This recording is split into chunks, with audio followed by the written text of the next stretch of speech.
دوستو آپ صلی اللہ علیہ وآلہ وسلم کی 5 خوبصورت احادیث جن کا ہم سب کو علم ہونا چاہیے۔ آپ صلی اللہ علیہ وآلہ وسلم کی خدمت میں ایک صحابی حاضر ہوئے اور عرض کرنے لگے کہ یا رسول اللہ صلی اللہ علیہ وآلہ وسلم، میرے اور میرے گھر کے بیچ میں بہت سارے درخت ہیں، بہت ساری جھاڑیاں ہیں، میں اندھا بھی ہوں اور مجھ سے چلا بھی نہیں جاتا، کیا میں نماز گھر میں بیٹھ کر پڑھ سکتا ہوں؟ تو آپ صلی اللہ علیہ وآلہ وسلم نے اس شخص سے ایک سوال فرمایا کہ مجھے بتاؤ کہ کیا تمہارے گھر میں آذان کی آواز پہنچتی ہے؟ تو وہ صحابی کہنے لگے کہ یا رسول اللہ جی ہاں، میرے گھر میں آذان کی آواز پہنچتی ہے۔ تو آپ صلی اللہ علیہ وآلہ وسلم نے پتہ کیا ارشاد فرمایا؟ آپ ارشاد فرمانے لگے کہ پھر تم کو مسجد میں ہی آ کر نماز ادا کرنی ہوگی۔ اب سوچنے کی بات یہ ہے کہ اس صحابی کے پاس 6 جینوئن ریزن تھے کہ وہ گھر میں نماز ادا کر سکتا۔ نمبر 1، وہ نابینا ہے۔ نمبر 2، مسجد سے گھر دور ہے۔ نمبر 3، کوئی لانے آنے والا نہیں ہے، راستے میں درخت ہیں، جھاڑیاں ہیں، جانور کھا بھی سکتے ہیں، اور خود وہ صحابی اتنے کمزور ہیں کہ ہڈیوں میں جان باقی نہیں ہے۔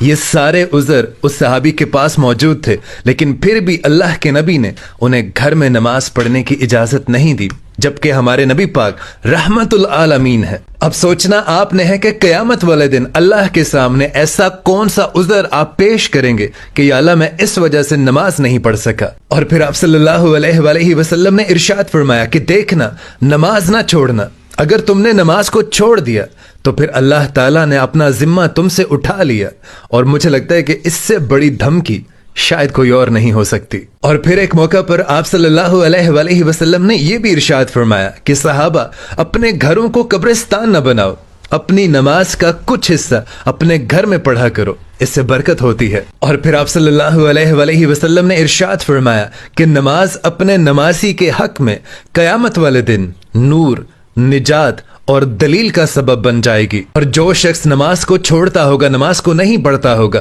قیامت والے دن اس شخص کا حشر فرعون، حامان، قارون اور ابی بن حلف کے ساتھ ہوگا۔ اور پھر ایک اور موقع پر ایک شخص ہمارے نبی پاک صلی اللہ علیہ وآلہ وسلم کی خدمت میں حاضر ہوا اور عرض کرنے لگا کہ یا رسول اللہ صلی اللہ علیہ وآلہ وسلم، میرا جی چاہتا ہے کہ میں اچھے جوتے پہنوں، اچھے کپڑے پہنوں، یا رسول اللہ کیا یہ تکبر ہے؟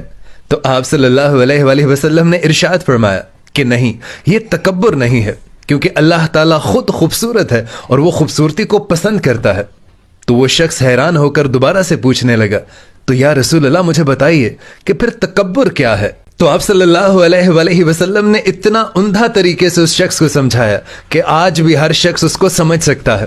آپ صلی اللہ علیہ وآلہ وسلم نے ارشاد فرمایا کہ تکبر یہ ہے کہ کوئی حقیقت تمہارے سامنے آ گئی، تمہیں واضح پتہ چل گیا کہ یہ بات اس طرح سے ہے، لیکن تم اس کے جواب میں اکڑ گئے، اس کو ماننے سے انکار کر دیا۔ اور پھر آپ نے ارشاد فرمایا کہ اپنے دوسرے بھائیوں کو اپنے سے حقیر سمجھنا یہ بھی تکبر ہے۔ اور دوستو اگر یہ تمام احادیث آپ کو نہیں پتہ تھیں تو بہت سارے لوگوں کو نہیں پتہ۔